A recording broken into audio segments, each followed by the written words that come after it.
చూస్తున్నారు కదా పక్కన తమ్మినేలండి. ఎవరు వస్తున్నారో గెస్ చేయాలి. అదిరిపోయే వీడియో షేర్ చేసిన లోకేష్. ఏపీకి ఎవరు వస్తున్నారు అంటూ బుల్లెట్ మీద లోకేష్ బాబు వస్తున్నాడు.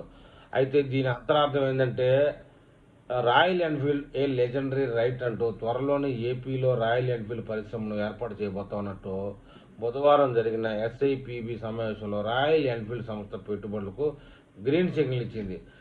తిరుపతి పరిసర ప్రాంతంలో 2200 కోట్ల పెట్టుబడితో రాబోతున్న రాయల్ ఎన్ఫీల్డ్. ఇంకేముంది, ఈ విషయాన్ని విన్నటువంటి కొంతమందికి చెవులు గిర్రని దిగి ఇంకా మనకు 11 కూడా రావు అన్నటువంటి పరిస్థితులకు వెళ్ళిపోయినారు. మా అన్నకి బుల్లెట్ బండి అంటే నచ్చదు, కాళ్ళు అందవు కాబట్టి రాయల్ ఎన్ఫీల్డ్ని ఆంధ్రప్రదేశ్లోకి తీసుకురాలేదని చెప్పి సెటైర్లు వేస్తూ ఉన్నారు. సరే, సెటైర్లు ఎటున్నప్పటికీ మొత్తానికైతే రాయల్ ఎన్ఫీల్డ్ సంస్థ ఆటోమొబైల్ రంగం అయితే చిత్తూరులోని సత్యవేడులో 250 ఎకరాలు కేటాయించారు.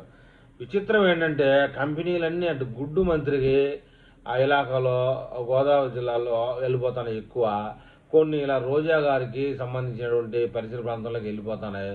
మాది కడప, మా కడపకి ఏమీ రావట్లే. మరి మా కడప విషయంలో మా చంద్రబాబు నాయుడు గారు ఎప్పుడు ఆలోచన చేస్తారో ఏమో అర్థం కావడం లేదు. కానీ మొత్తానికైతే రాష్ట్రంలో ఏదో ఒక మూల పెట్టుబడులు వస్తున్నాయి, ఉద్యోగ అవకాశాలు కలుగుతున్నాయని ఆనందం అయితే ఒక పక్క ఉంది. కాకపోతే గతంలో రాష్ట్రంలో గుడ్లు పెట్టేవాళ్ళు, రాష్ట్రాన్ని అధోగతి పాలు చేసేవాళ్ళ ఏరియాలోనే ఈ కంపెనీలు పోతూ ఉన్నాయి. అదొక బాధ. మొత్తానికి దానికి ఏం చేయగలిగింది లేదు.